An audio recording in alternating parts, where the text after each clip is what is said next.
What do people claim they do, but in reality they don't? I never know when someone's serious about this. Is it just an expression people use? Or am I the bad guy for not following up on it? It's the end of conversation equivalent of how are you? Why not just, it was good to see you. You too. We should definitely make plans sometime. Yes, absolutely. What are you doing Saturday? Oh shoot, I'm really busy that day. How about Wednesday? Hey, work is crazy these days. So I'll check my schedule and get back to you. I'm the worst with that. And while I'll fully admit that I suck to people I do that to, I'll also be sure to tell them that when I say it.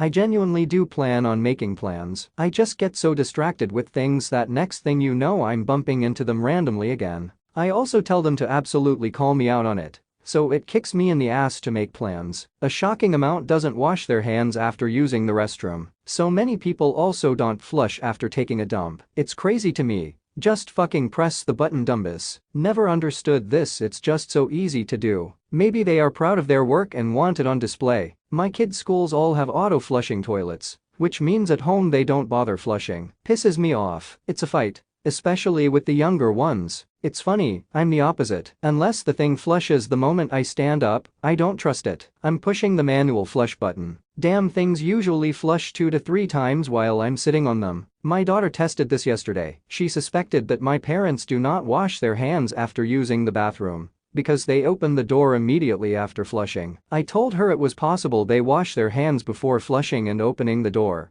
but it was unlikely. So she left her hair straightener in the sink yesterday while they visited. She reported her findings to me last night, and the straightener did not move at all from its original position after each of them off the bathroom. I told her to call them out on it, but she was too shy, so I did. To be fair, if I moved the hair straightener to wash my hands, I would have then put it back in the sink when I was done, cause that's where I found it. I said the same. But apparently she took careful notice of its exact position like a spy or something. She was sure it hadn't moved. I am also not terribly surprised by her findings. Oh my god. I work in manufacturing. We have gloves for days, in all sizes. There are 2 guys who work here who'll shit with their gloves on and then wash their hands with the gloves still on. We've got thousands of pairs. What the fuck are you doing? Oh my god. I work in manufacturing. We have gloves for days, in all sizes. There are 2 guys who work here who'll shit with their gloves on and then wash their hands with the gloves still on. We've got thousands of pairs. What the fuck are you doing?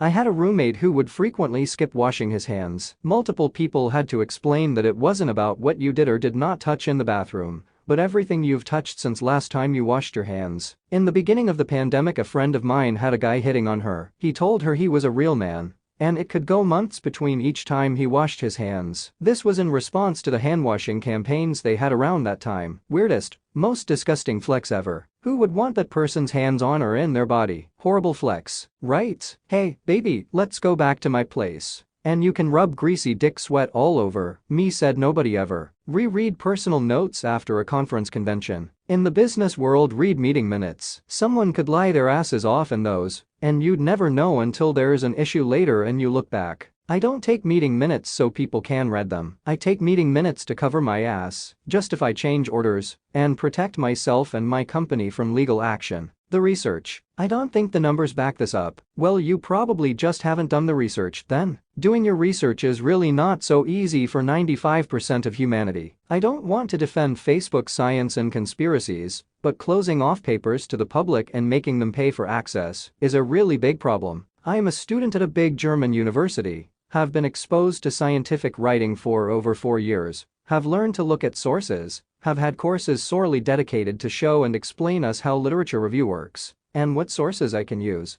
have written a scientific thesis by myself, and even though my uni pays several publishers and has subscribed to dozens of paid services and journals to open up literature for students and researchers, I can't access papers and information I'd like to read almost on daily basis. Scientific information has become a privilege. It probably always has been a privilege to begin with. We shouldn't act like it's in the realm of normal people without a scientific background to access most of it, because they can't. There might be some sites that publish papers for free, but they are a small minority. But yeah, I do very much agree with you. If people say they have done their research, they have not done research at all. They have Googled the very term and read the first 3 sources they found.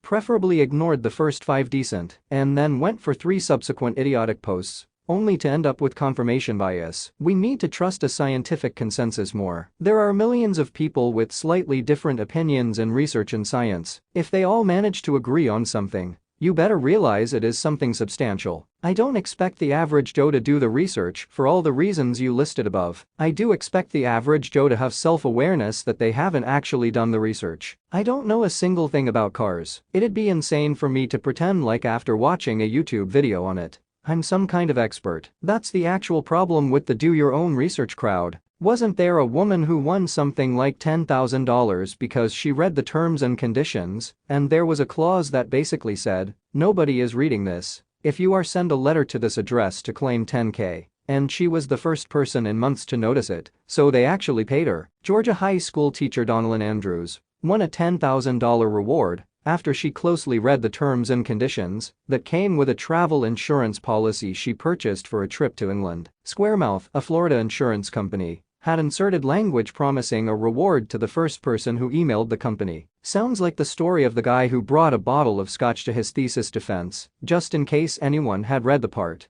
where he said he'd give a free bottle of scotch to anyone who'd read that far. I love that there was a court case a while back that determined that no regular person could actually have been considered to have read and understood what they're agreeing to. My contracts professor in law school was really famous in his field and the fourth most cited law professor in the country. He admitted that even he doesn't read the terms and conditions. He is a good enough lawyer to understand that they will do whatever they want in the end. They will do what they want in the end. Even if they will do what they want and it's written that they can in the TANCS, some TANCS simply can't overwrite and disable certain laws. No matter how hard both parties agree in a contract that this law should not apply. So you can safely accept them, as they will be thrown out in court. Yeah, you can't have a contract to make something illegal legal. They put lol when they probably didn't actually lol. I wonder if anyone has ever rolled on the floor in a hysterical fit of laughter, then just went back to their computer and wrote raffle. I personally have at least once. Yoon exhales out of nose. Shit, silent haha and thought.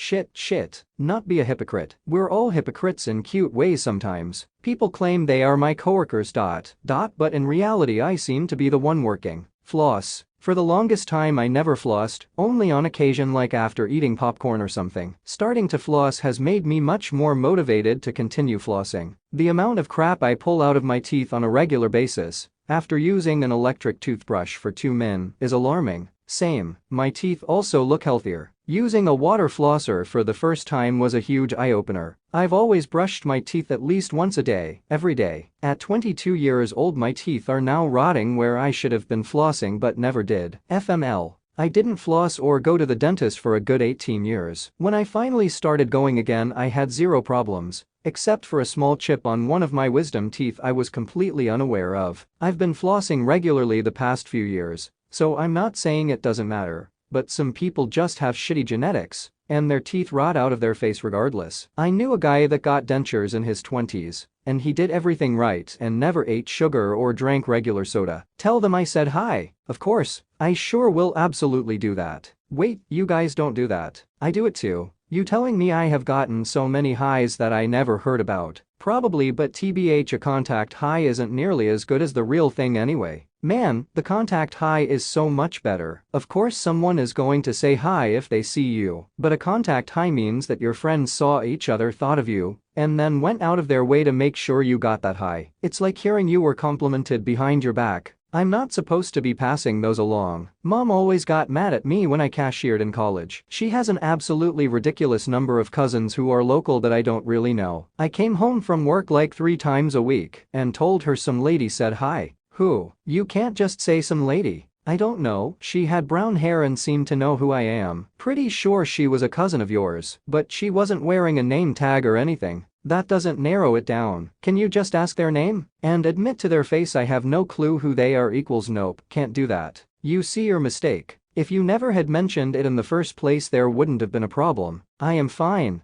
I'm just tired. Like really fucking tired man. Proper hygiene. Some people swear they clean, but you can smell the stench and tell they're liars. Don't underestimate the smell of dirty laundry. I had a friend in college, lived in the same dorm. He would shower every day, but he did his laundry like once a month and just kept wearing the same shit. So by the end of the month, he would stink to high heaven, even though he was showering every Morning. I really think a lot of people just underestimate how bad their clothing stinks. There's also the occasional time where you don't realize you put something on that has low-grade mildew until body heat or something activates it, and the stink becomes obvious. The smelliest person I ever met was in high school. I went to a vo-tech for carpentry, and there was this one dude in my shop who absolutely stank and even looked filthy. He always stank of Bo and was always greasy hair, face and hands. His excuse for the Bo was that his dad used all his deodorant. A lot of us offered to give him some deodorant, we all had some in our locker, spray or stick. And I had an unopened stick. He refused all of it cause it wasn't his brand. And after everyone started telling him how greasy he was and how bad his hair was and how Baldy B needed a shower the next day, he came into school with a buzz cut. No shower or anything, still greasy face and hands, still terrible Bo.